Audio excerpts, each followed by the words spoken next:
Hey, everybody. If you're a regular listener, you know I usually open each episode with a clip from my guest, a story that pulls you right into their world. Today, I'm starting differently because this episode is an honest conversation about sex, bodies, puberty, consent, and all the beautifully awkward questions kids tend to ask at the most inopportune times. It's real and it's important, but it may not be ideal for little ears in the back seat on the way to school or soccer practice. So you may want to listen on your own first, or whenever you feel ready for the bigger conversations that come with it. And I want to add one more note for the adults listening. Some of what we discuss, body boundaries, consent, and preventing sexual abuse, can stir discomfort or bring up old memories, especially if these topics were mishandled in your own childhood or if you've experienced trauma. Nothing in this episode is graphic, and it still may be activating. Please take care of yourself as you listen. Pause if you need to, come back later, or skip anything that feels too tender. Your nervous system matters here. So if now is not the right time, we'll be here if and when you're ready. And to begin, I want to share a story from the guest you're about to meet. A childhood moment that shows exactly why these conversations matter. I grew up in Florida with my mother and my grandparents and my little sister, and they're very religious family, immigrant family, and again, people do the best that they can with the knowledge that they have. My family never taught about sex or body parts. My private area, my vulva was called my flower for the longest time. And my period, whenever I began menstruating in 5th grade, my mom would call it my friend. Ah. It was really confusing and hard, and it just kind of again reiterated this shame piece, right? Like I can't even call it what it is. I shouldn't. I can't talk about it. I have to keep it private, right? Whenever my mom would hand me a pad, even if we're at home, it's hidden. She's sliding it to me like a secret. That kind of thing. I know some of my cousins, I think one of my cousins, his penis was called his puppy for the longest time as well. Yes. And I think I would imagine that must have been so confusing too as a kid, when there actually is a puppy around and you're like, wait a minute, I don't understand. Yes, exactly. And I have a pretty vivid memory being in 5th grade and getting my period in the bathroom at school and needing to tell my teacher that I needed a pad. And I went up to her and I was like, teacher, I have my friend. My flower has her friend.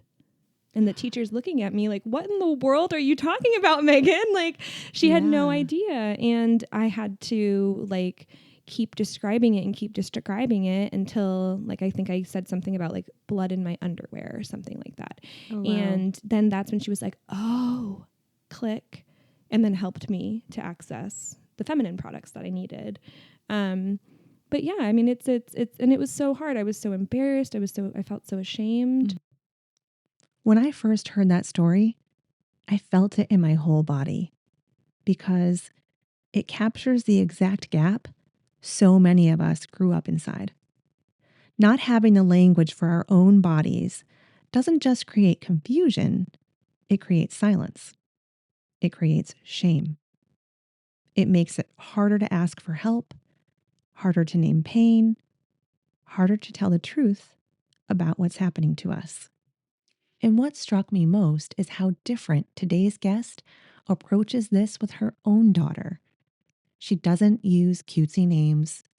She uses real, anatomically correct words so her daughter can say exactly what she needs. That's safety. That's empowerment. That's what gives kids agency over their own bodies. And I'm really excited for you to meet her. I'm Dr. Jess Hayden, and you're listening to Simply Heard, The Space Between. a podcast produced by Simply Centered Psychological Services in Raleigh, North Carolina. Today's guest is Dr. Meagan Padro, a licensed psychologist, researcher, DBT clinician, and a deeply thoughtful parent. Meagan is a brilliant therapist, colleague, and wonderfully thoughtful friend. Yeah, and if I had had the appropriate language, then I feel like I could have done that much more effectively in that moment. Um, yeah, it was pretty tricky in those times. And so I think that it is really important that we're teaching kids the anatomically correct language for their body parts so that they can request support and help when they need it. Yes. Or so that they can ask questions about it too. Like my daughter, she's 4. She has gets itchy or whatever and is able to tell me exactly what part of her is itchy because she knows what each thing is called down there, right? Right. She doesn't just say my bottom is itchy, right? She can tell me exactly what is hurting her or whatever. I think that's really important.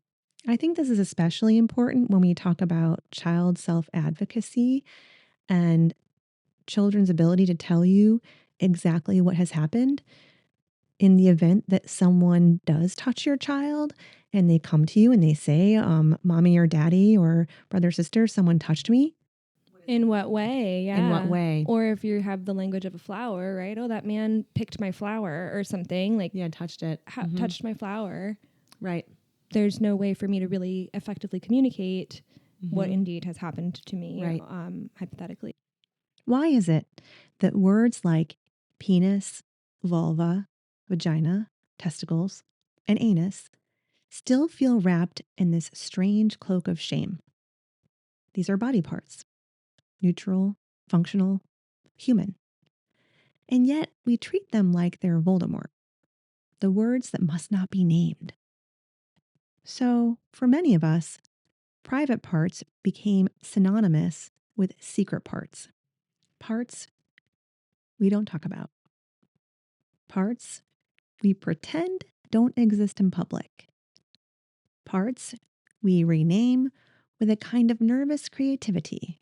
Pee-pee, wee-wee, wiener, coochie, flower, cookie. Yes, someone out there decided cookie was a better option. And the list goes on. This is not to shame or blame. I really want to make that clear because generations of parents were told it was inappropriate to use anatomical names with kids. And so we've passed down this idea that the language for our bodies is somehow dangerous or dirty or too much. But it's not. And I gotta tell you, I actually considered labeling this episode explicit. And then I thought to myself, that goes against the whole purpose of doing this show is to de-shamify or unshamify these body parts, this human function. And before we hear more from Meagan, I want to share something that I found very interesting. I was looking for research on how many children actually know the names of their body parts, the anatomical names. And what was mind-blowing is that the last time research was done on this was 2008. It has been almost 18 years since we've surveyed children to see if they know what their parts are. And here's what that data show. Around 89% of children know the anatomically correct name for their non-genital body parts, but only about 10% knew the correct terms for their genitals. And while I didn't find any empirical research or validated studies on this, experts all agree that the more your child knows what their body parts are called, the anatomically correct body parts, the less shame they experience around talking about their body parts or about sex, which is also a preventative/protective factor against sexual abuse. Okay, so why is this? When we give kids cutesy or incorrect names for their genitals, we accidentally teach them that those body parts are secret or bad or off limits. The result? Kids are less likely to speak up if something unsafe happens. They may think they'll get in trouble just for describing what happened. And that silence is exactly what sexual abusers depend on. They rely on confusion, secrecy, and shame. If a child doesn't even feel allowed to say vulva or penis, then an abuser knows they're less likely to tell anyone about an unsafe touch. A child who feels embarrassed about their body becomes an easier target. This is why accurate language matters. Naming our bodies clearly isn't crude, it's protective. Additionally, let's just say a child comes to you and says, Uncle Larry touched my cookie. We add a whole different layer of misunderstanding when we mislabel body parts. And I don't want to be an alarmist here. I do think it's important that we have data, we have information and facts. According to the CDC, at least 1 in 4 girls and 1 in 20 boys in the United States experience child sexual abuse, and about 90% of child sexual abuse is perpetrated by someone known and trusted by the child or the child's family members. So reducing shame around genitals and body parts is so important. And this is why I invited Meagan on the podcast. Meagan has done extensive research on sex education in schools and sex positive parenting. If you're not sure what sex positive parenting means, don't worry. I really didn't know what it meant either. It felt a little intimidating to me. It's not what it sounds like, actually, right? I feel like there's a misconception whenever you say that, like sex positive parenting. Maybe your first impression is to think that you're pushing sex on your kids, or like you're pro sex and like encouraging sex or something like that. But really, it just means that you are approaching sexuality and puberty and even intercourse or other types of sex like in a neutral way that's shame-free and educational, rather than creating a lot of shame or fear around sexuality. We are talking about it in a way that's scientific and realistic, and teaching kids about their body parts, teaching kids about consent, and like kind of incorporating that into your home as well, really removing the shame. I love how Meagan keeps bringing it back to this. Sex positive doesn't mean pro sex for kids. It means we don't weaponize shame. We give kids real words, real information, and we stay available when they're curious, instead of letting TikTok, YouTube, or even porn do the teaching. And I think, Meagan, people wonder, parents are probably wondering, at what age do we talk about this? And what do we talk about? And when should we talk about it? And, what is appropriate? Yeah, I mean, I think the important component of it is the questions being child led, right? Yeah. And so there is some research that shows certain content, certain topics, certain things that you might want to teach kids at different developmental stages. And I think on top of that, like the second layer is, what is the kid even asking about, right? Well, my daughter's 4 and she has not asked me anything about that at all. Right. She's asked me about body parts. She's asked me about like my tampons in the bathroom, that type of stuff. With her, I'm talking about consent. I'm talking about privacy, that type of thing. Safety, keeping herself safe and clean, that type of thing. My son, I don't think he really even asked me about sex until maybe it was introduced to him at school, like maybe 5th grade, or maybe when I got pregnant with Olivia. And so I think it's just really guided by the kid, and you answer the questions that they ask. And oftentimes you might find that they'll ask like, hey, what is sex anyway? And you're like, oh, well, it's when, 2 people are intimate together, or whatever, however, which way you're going to answer it. Right.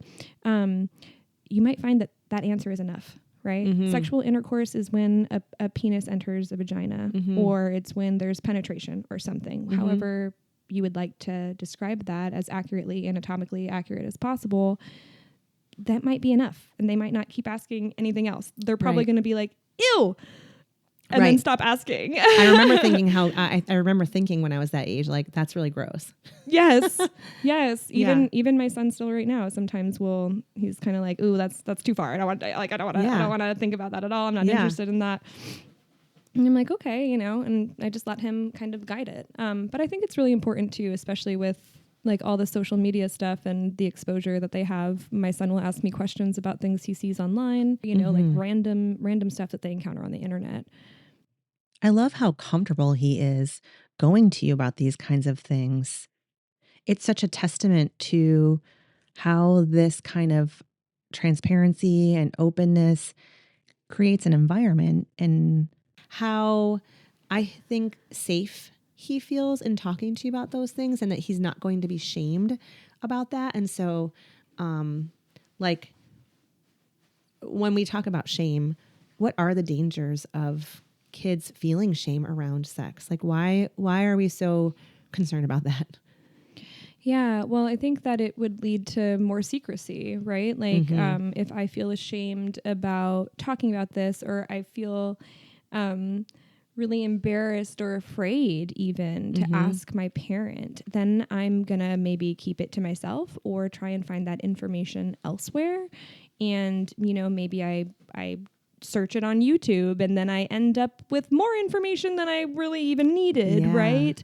Or I turn to my peers, or I just explore myself or whatever. And it could lead to a lot of misinformation and unsafe behaviors. And so I think that, addressing this in a way that feels good to the family, like within your own value system, but still acknowledging the fact that we should be talking about some of this stuff or a lot of this stuff with youth to help them feel prepared. Yeah. Speaking of social media, I was just thinking about how there was no social media when I was a kid, and when my mom was a kid. And so the thing that we actually had that exposed us to sexual content was the scrambled channels, and and also songs, music. It's funny, I just saw a TikTok that said, "Congratulations, Gen Xers, Papa Don't Preach is 40 years old." And Papa Don't Preach is about a girl getting pregnant, right? I'm in trouble deep. Papa Don't Preach. And then there was also like a virgin that came out.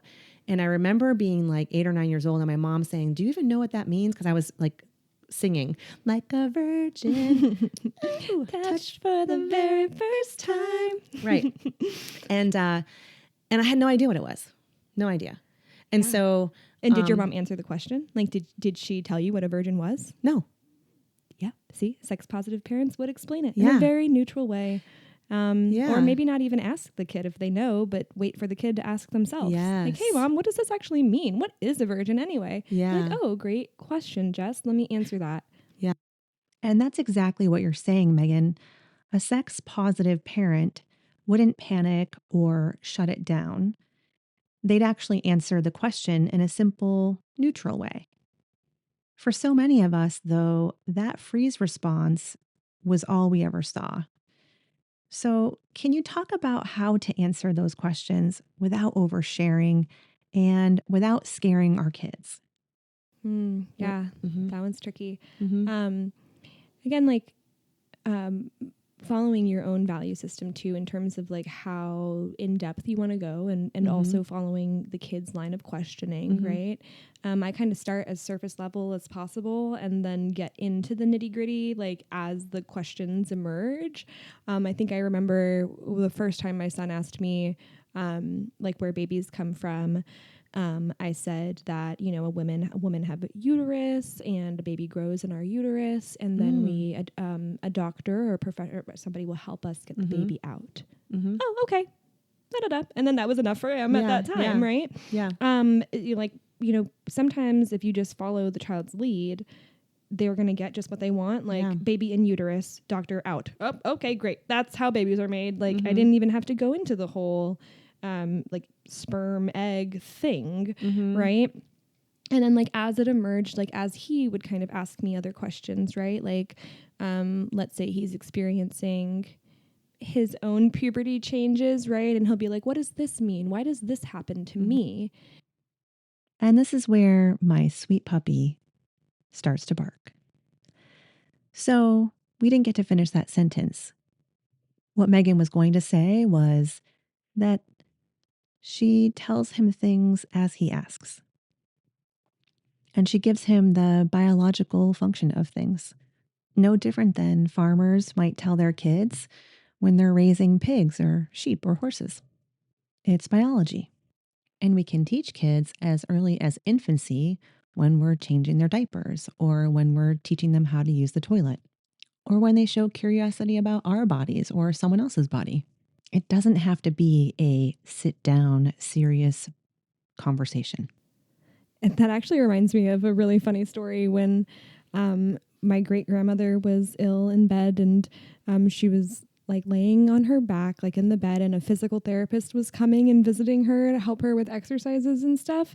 And my son asked me, Mommy, I think great grandma's going to have a baby soon. And Oh I my was like, what are you gosh. talking about, bud? And he's like, well, her belly's really big and she lays on her back and the doctor keeps coming here to help her. Oh my And gosh. I was like, well, yes, that is some of how I described that to you. Yes. I was like, no, great grandma cannot have babies. Like, she does not have any eggs left. Oh my gosh, that's so funny. That's so Mhm. funny. Mhm. Oh my gosh. It's funny, like, yeah, when we just let the kids kind of guide the questions, Yeah. oftentimes they're like silly little observations like that they make, and Yeah. they're making connections in their own head, and then we can use those teachable moments to jump in and provide a lesson, right? I love that. And moments like that, kids piecing things together with whatever language they have, make it really clear how important accurate information really is. And that's not just true in little kid land. Meagan actually studied this on a much bigger scale. So I'd love to shift into her dissertation because what she found about sex education in schools was honestly shocking. Yeah, thanks. Yes, my dissertation was on interviewing or like surveying adolescents that had recently graduated high school and received sex ed in high school or middle school. And then they were retrospectively reporting on their experience in sex ed at school, in public school settings in North Carolina primarily. I did have some samples from other states as well, but primarily North Carolina. And it was essentially asking them, like, what was your perception of your sex ed experience? Are you satisfied with it? Did you leave feeling prepared and empowered to make decisions about your sex life or about those types of things? And surprise, surprise, many of them reported they were dissatisfied and that the education provided at school was shame filled, even riddled with some misinformation, and did not get to the topics and stuff that they were really interested in talking about. Again, this concept of shame keeps coming up around sex education, around understanding our bodies. In North Carolina, sex education is standard curriculum. So in North Carolina, you can get a basically teachers, they'll send home a slip of paper telling parents that they're about to do their sex ed module, and then parents can opt out. They can say, I don't want my child to participate in that. Okay. Actually had a very minimal number of participants in my dissertation study that had parents opt out. Quick pause. A dissertation is your final deep dive research paper in a doctoral program. Original study, big findings, and a defense at the end where you have to sit up in front of your professors on your committee and whoever else wants to come to defend why you did your research, how you did it, and what your results show. Okay, Meagan, so you surveyed these folks. Was it just a survey or was there more than that? It was, about their satisfaction. I also did some like knowledge testing, and it was really unfortunate that even though all these people had received sex ed, they were reporting that they were dissatisfied with the information that they got. And when I did like knowledge testing, like I basically gave them a quiz on some pretty basic sex ed things. Also, things that are in our North Carolina state standards. And many of them did not get questions correct on the quiz. And so despite like even when they were accessing education, they still didn't know some things. Question: how old were your participants? So they were surveyed, yes, 18, 19, 20. Whoa. So they were fresh out of high school. I wanted to try and survey them as close to their like high school experience as possible. So I recruited primarily like freshmen in the college sample. Wait, these were college kids? Not 15, 16-year-olds? Yes. Yeah, people that live at a college campus or college students, and they're probably engaging in sexual activities or approximations of it, and they didn't have sufficient knowledge. What were some of the questions that people got wrong that you were really surprised about?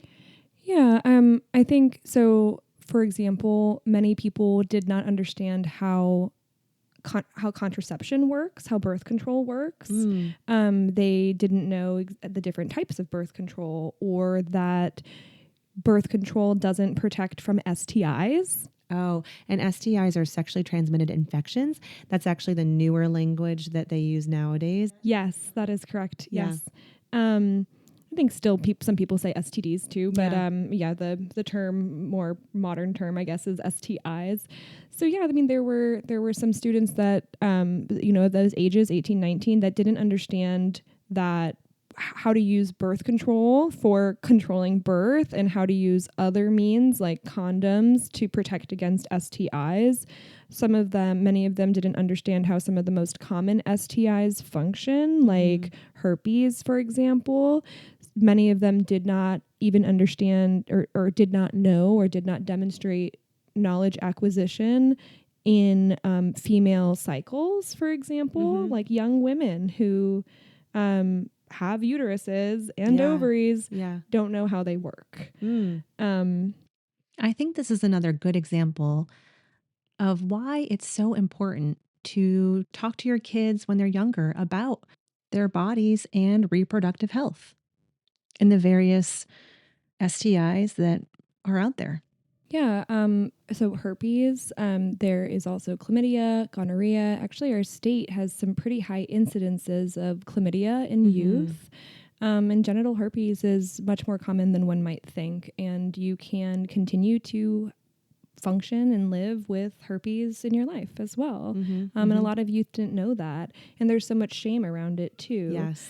Absolutely. And then another thing that really shocked me, a different type of questionnaire that I had embedded in there as well of the knowledge acquisition. I was basically testing if any of them believed myths. And so many of these youth were reporting that they believed that they couldn't get pregnant on their period.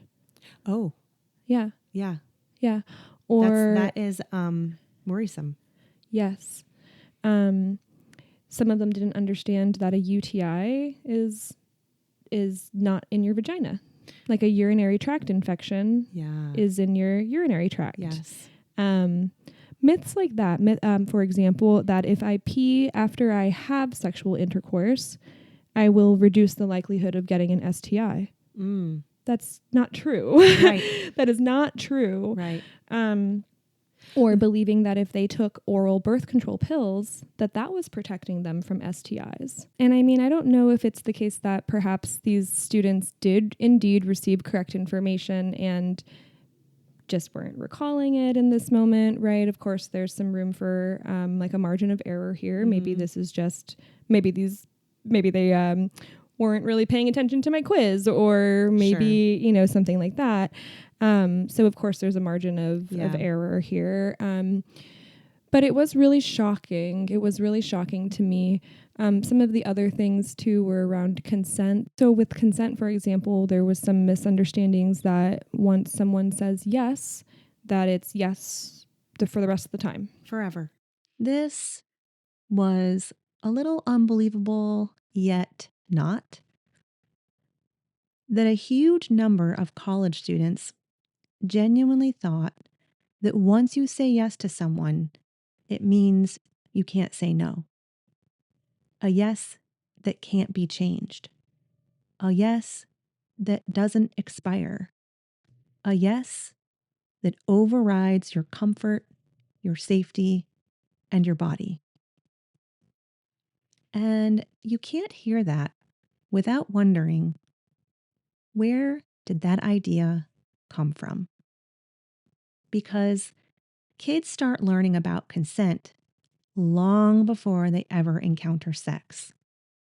They learn it from us in the tiny, ordinary moments. They learn it when someone says, "Give Uncle so and so a hug," and their face says, "No," but we push them anyway. They learn it when we tickle them without asking, or stop the second they say, "I'm done, no more."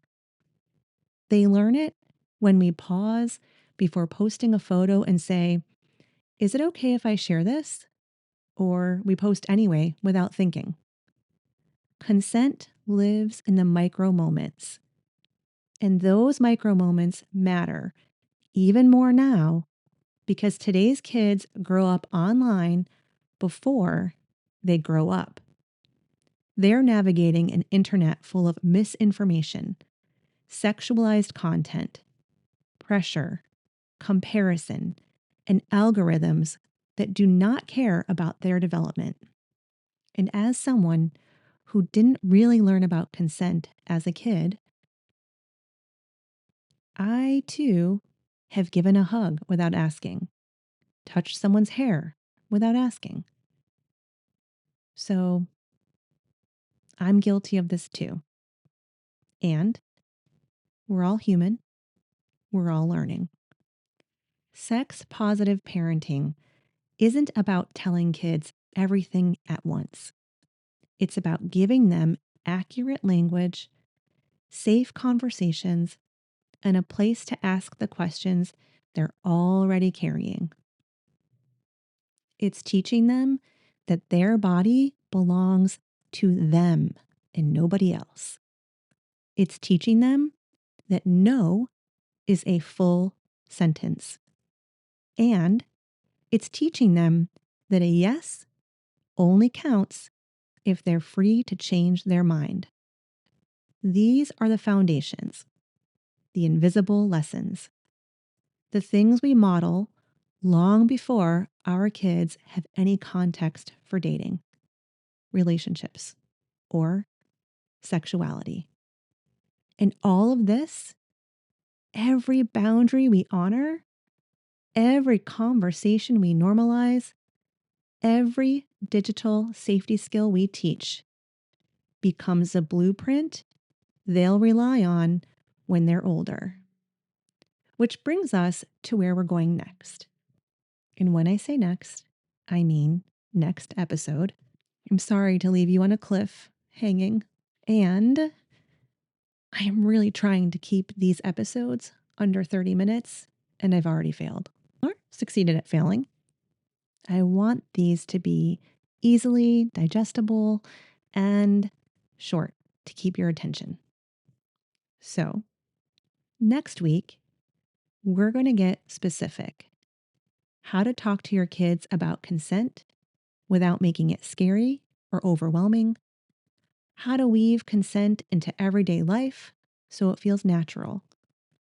And how to build internet safety into your home in a way that feels empowering, not fear based. That's all coming next.